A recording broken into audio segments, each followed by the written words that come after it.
ಉಡಾಯಿಸೋ ಖಾರ ಬಣ್ಣ ರುಚಿಯನ್ನು ಅಕ್ಕಿ ಮೆಣಸಿನ ಪುಡಿ ಚಿಂದಿ ಉಡಾಯಿಸೋ ಖಾರ ಬಣ್ಣ ರುಚಿ ಅಂತ್ಯಗೊಳಿಸಿದ ಎಸ್ಐಟಿ.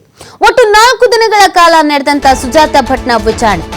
ನಾಪತ್ತೆ ಆರೋಪ ಸುಳ್ಳು ಎಂದು ಒಪ್ಪಿಕೊಂಡ ಸುಜಾತ ಭಟ್ ಎಲ್ಲ ಹೇಳಿಕೆಯನ್ನ ವಿಡಿಯೋ ರೆಕಾರ್ಡ್ ಮಾಡಿಕೊಂಡಿರುವಂತ ಎಸ್ಐಟಿ ನಿನ್ನೆ ಬೆಳಗ್ಗೆ 10 ಗಂಟೆಯಿಂದ ರಾತ್ರಿ 8:30ವರೆಗೆ ವಿಚಾರಣೆ ನಡೆದಿದೆ.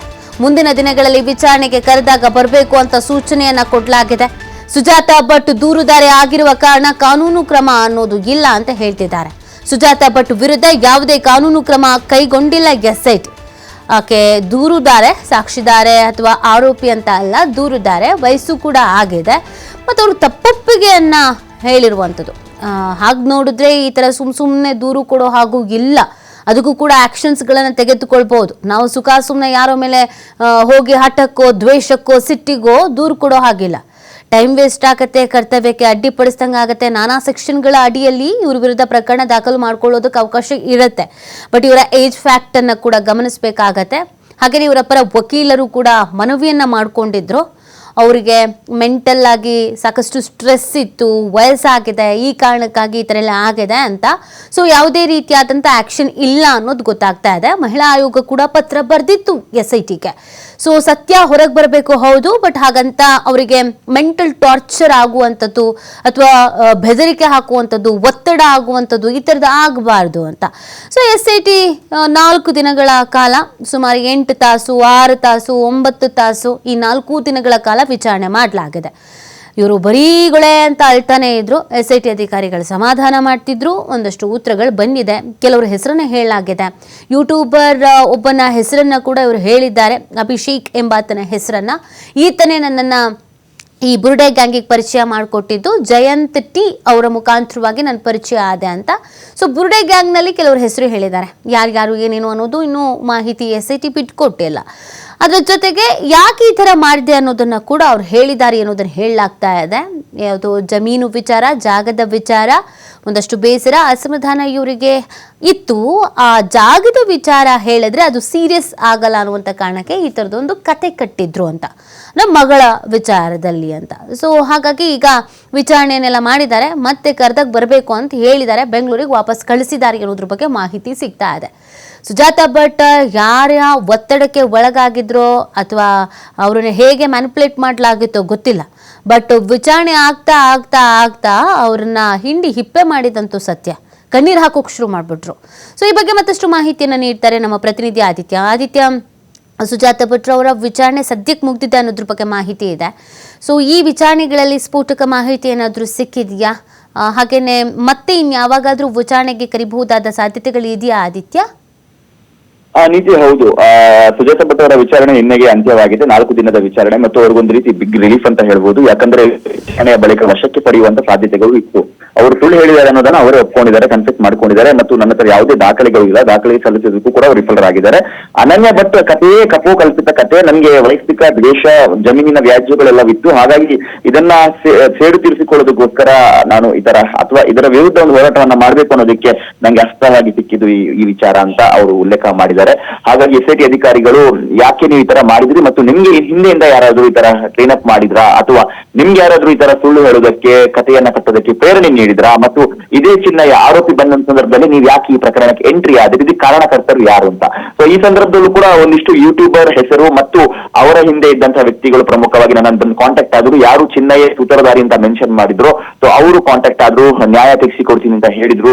ಸೊ ನಾನು ಈ ಪ್ರಕರಣದಲ್ಲಿ ಕೈ ಜೋಡಿಸಿದ್ದೆ ಬಿಟ್ರೆ ನನ್ಗೆ ಇದಕ್ಕೆ ಯಾವುದೇ ಸಂಬಂಧಗಳು ಇಲ್ಲ, ದಯವಿಟ್ಟು ನನ್ನನ್ನ ಬಿಟ್ಟು ಬಿಡಿ ಅನ್ನುವಂತ ರೀತಿಯಲ್ಲೂ ಕೂಡ ಅವರು ಅಂಗಲಾಚಿದ್ರು, ಗೋಗರ್ದಿದ್ರು. ಸೊ ಅವ್ರಿಗೆ ಪಿಟಿಷನ್ ಇದೆ. ಪಿಟಿಷನ್ ಇರುವ ಕಾರಣಕ್ಕೋಸ್ಕರ ಅವರನ್ನ ಯಾವುದೇ ರೀತಿಯ ಕಾನೂನು ಕ್ರಮ ಅವರ ವಿರುದ್ಧ ತೆಗೆದುಕೊಳ್ಳೋದಕ್ಕೆ ಸಾಧ್ಯವಾಗೋದಿಲ್ಲ. ಈ ಕಾರಣಕ್ಕೋಸ್ಕರ SIT ಅಧಿಕಾರಿಗಳು ಅವರನ್ನ ಈಗ ವಾಪಸ್ ಕಳಿಸಿದ್ದಾರೆ. ಈಗ ಸ್ವಲ್ಪ ದಿನದ ಮಟ್ಟಿಗೆ ಅವರಿಗೆ ಒಂದು ಅರ್ಥದಲ್ಲಿ ರಿಲೀಫ್ ಅಂತ ಹೇಳ್ಬೋದು. ಮತ್ತು ಅವ್ರು ಏನೀಗ ಆರೋಪವನ್ನ ಮಾಡಿದ್ದಾರೆ ಅಂದ್ರೆ ಚಿನ್ನಯ್ಯನ ಪ್ರಕರಣ ಮತ್ತು ಈ ಪ್ರಕರಣ ಬೇರೆ ಬೇರೆ, ಅಂದ್ರೆ ಎರಡೆರಡು ತನಿಖಾಧಿಕಾರಿಗಳಿದ್ದಾರೆ, ಬೇರೆ ಬೇರೆ ತನಿಖಾಧಿಕಾರಿಗಳು, ಬಟ್ ಅಲ್ಲಿ ಬಂದಿರುವಂತಹ ಹೆಸರುಗಳು ಒಂದೇ ಆಗಿದೆ. ಸೊ ಹಾಗಾಗಿ ಈ ಪ್ರಕರಣಕ್ಕೂ ಮತ್ತು ಈ ಪ್ರಕರಣಕ್ಕೂ ಏನಾದ್ರು ಲಿಂಕ್ ಇದೆಯಾ, ಇದು ಒಂದು ಆರ್ಗನೈಸ್ಡ್ ಆಗಿ ಮಾಡಿರುವಂತಹ ಕಥೆಯನ್ನ ಈ ಪ್ರಕರಣವನ್ನ ಕೂಡ ಸೇರಿಸಿಕೊಂಡು, ಯಾಕಂದ್ರೆ ಚಿನ್ನಯ್ಯನ ಪ್ರಕರಣ ಮುನ್ನೆಲೆಗೆ ಬಂದ ಕೂಡಲೇ ಸುಜಾತ ಭಟ್ ಅವರು ಬರ್ತಾರೆ. ಈ ಪ್ರಕರಣ ಚಿನ್ನಯ್ಯನ ಪ್ರಕರಣಕ್ಕೆ ಒಂದು ಅರ್ಥದಲ್ಲಿ ಬಲ ಬರುತ್ತೆ ಯಾರಾದ್ರೂ ದೂರುದಾರರು ಎಂಟ್ರಿ ಆದ್ರು ಅಂತ ಹೇಳಿದ ಸಂದರ್ಭ. ಯಾಕಂದ್ರೆ ಚಿನ್ನಯ್ಯ ಬಂದು ಇದರ ಆರೋಪ ಮಾಡಿದ ಸಂದರ್ಭ ಯಾರೇ ದೂರುದಾರರು ಬರಲಿಲ್ಲ ಅಂತ ಆದಾಗ ಆರೋಪ ಸುಳ್ಳಾಗುತ್ತೆ ಅನ್ನುವಂತ ಒಂದು ಆತಂಕ ಆಯಿತು. ಹಾಗಾಗಿ ಒಬ್ರು ದೂರುದಾರರು ಯಾರಾದ್ರೂ ಎಂಟ್ರಿ ಆದ್ರೆ ಈ ಪ್ರಕರಣ ನಿಜ, ಇದಕ್ಕೊಂದು ಬಲ ಬರುತ್ತೆ, ಈ ಸರ್ಕಾರ ಇದನ್ನ ಬಹಳ ಗಂಭೀರವಾಗಿ ತೆಗೆದುಕೊಳ್ಳುತ್ತೆ, ಜನರು ಕೂಡ ಬಹಳ ಸೀರಿಯಸ್ ಆಗಿ ಇದನ್ನ ತೆಗೆದುಕೊಳ್ತಾರೆ ಮತ್ತು ಅಲ್ಲಿ ಅನನ್ಯ ಭಟ್ಟಿಗೆ ಸಂಬಂಧಪಟ್ಟಂತ ಆಸ್ತಿಗಳು ಸಿಗುತ್ತೆ ಅನ್ನುವಂತ ರೀತಿಯ ಒಂದೆಲ್ಲವೂ ಲೆಕ್ಕಾಚಾರಗಳು ಇದ್ದಂಗಿದೆ. ಹಾಗಾಗಿ ಈ ಆಂಗಲ್ ಅಲ್ಲೂ ಕೂಡ ಈಗ SIT ತನಿಖೆಯನ್ನ ಮಾಡ್ತಾ ಇದೆ. ಒಂದು ಹೈಪ್ ಕ್ರಿಯೇಟ್ ಆಗ್ಬೇಕು ಅನ್ನುವಂತ ಕಾರಣಕ್ಕೋಸ್ಕರ ಸುಜಾತ ಭಟ್ ಅವರನ್ನ ಕರೆದುಕೊಂಡು ಬರಲಾಯ್ತಾ ಅನ್ನುವಂತ ರೀತಿಯಲ್ಲೂ ಕೂಡ ಈಗ ಯಾರನ್ನೆಲ್ಲ ಅವರು ಹೆಸರಿಸಿದ್ದಾರೋ ಅವರ ವಿಚಾರಣೆಗಳು ನಡೆಯುವ ಸಾಧ್ಯತೆ ಇದೆ ಮತ್ತು ಯಾರ ಆಶ್ರಯದಲ್ಲಿ ಅವರು ಇದ್ರು ಅಲ್ಲೂ ಕೂಡ SIT ಅಧಿಕಾರಿಗಳು ತನಿಖೆಯನ್ನ ಮಾಡೋ ಸಾಧ್ಯತೆ ಇದೆ. ಮಹೇಶ್ ಶೆಟ್ಟಿ ತಿಮರೋಡಿ ಅವರ ನಿವಾಸ ಅನ್ನುವಂತ ಮಾಹಿತಿಗಳು ಬರ್ತಾ ಇತ್ತು ಮತ್ತು ಅವರು ಒಂದಿಷ್ಟು ಸಂದರ್ಶನದಲ್ಲಿ ಗಿರೀಶ್ ಮಠಣ್ಣನವರ್, ಜಯಂತ್ ಟಿ ಈ ತರ ಹೇಳಿದ್ರು ಅನ್ನೋ ಕಾರಣಕ್ಕೋಸ್ಕರ ನಾ ಈ ತರ ಮಾಡಿದೆ ಅನ್ನುವಂಥದ್ದನ್ನ ಕೂಡ ಅವರು ಹೇಳಿದ್ರು. ಸೊ ಈ ವಿಚಾರಗಳು ಮತ್ತು ಅವ್ರು ಕೊಟ್ಟಂತ ದಾಖಲೆಗಳ ಆಧಾರದಲ್ಲಿ ಮುಂದಿನ ದಿನಗಳಲ್ಲಿ ಇದ್ರ ಬಗ್ಗೆ SIT ತನಿಖೆ ಮಾಡೋ ಸಾಧ್ಯತೆ ಇದೆ.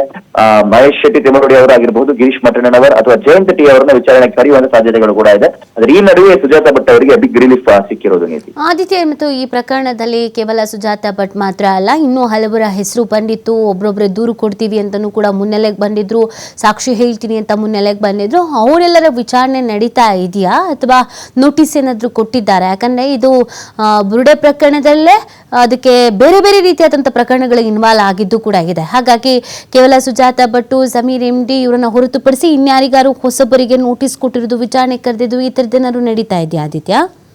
ಹೌದು, ಈ ಪ್ರಕರಣ ಕೇವಲ ಒಂದೇ ಆಯಾಮದಲ್ಲಿ ಸಾಗ್ತಾ ಇಲ್ಲ. ಈಗ ಚಿನ್ನಯ್ಯ ಶರಣಾಗಿದ್ದು ಅಥವಾ ಸುಜಾತ ಭಟ್ ಶರಣಾಗಿದ್ದು ಮಾತ್ರ ಅಲ್ಲ, SIT ಇದರ ಜೊತೆಗೆ ಏನು ಅಲ್ಲಿ ನಡೆದಿರುವಂತ ದಫನ ಕಾರ್ಯಗಳು ಇದೆಯೋ, ದಫನದ ದಾಖಲೆಗಳು ಇದೆಯೋ, ಇದಕ್ಕೆ ಸಂಬಂಧಪಟ್ಟ ಹಾಗೆಯೂ ಕೂಡ ತನಿಖೆಯನ್ನ ಮಾಡ್ತಾ ಇದೆ. ಅಲ್ಲಿ ಏನಾದ್ರೂ ಅಕ್ರಮವಾಗಿ ಶವಗಳನ್ನ ವಿಲೇವಾರಿ ಮಾಡಲಾಗಿದ್ಯಾ, ಕಾನೂನು ಪ್ರಕ್ರಿಯೆಗಳನ್ನ ಅನುಸರಿಸಲಾಗಿದ್ಯಾ, ಕಾನೂನು ಪ್ರಕ್ರಿಯೆಯನ್ನ ಮಾಡದೆ ಈ ತರ ಶವಗಳನ್ನ ಗುರುತಿಸಲಾಗಿದ್ದಾರಾ, ಇಲ್ಲಿ ಪೊಲೀಸರ ಪಾತ್ರ ಏನು, ಯಾಕೆ ಕಂದಾಯ ಭೂಮಿಯನ್ನು ಹೊರತುಪಡಿಸಿ ಅರಣ್ಯ ಭೂಮಿಯಲ್ಲಿ ಈ ತರ ದಫನ ಮಾಡಿದ್ರು, ಸೊ ಈ ಎಲ್ಲದರ ಕುರಿತಾಗಿ ಕೂಡ SIT ತನ್ನ ತನಿಖೆಯನ್ನ ಮಾಡ್ತಾ ಇದೆ, ಅದನ್ನ ಸ್ಟಾಪ್ ಮಾಡಿಲ್ಲ.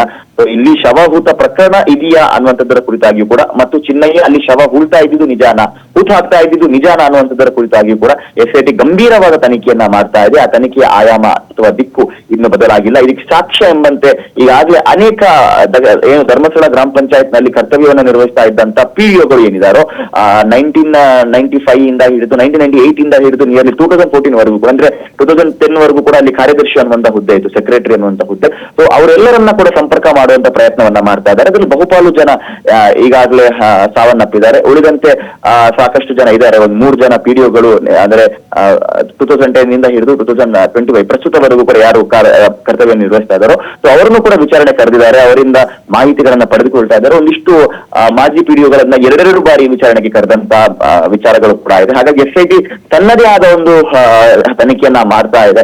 ಇಲ್ಲಿ ಮೇಲ್ನೋಟಕ್ಕೆ ಈ ಚಿನ್ನ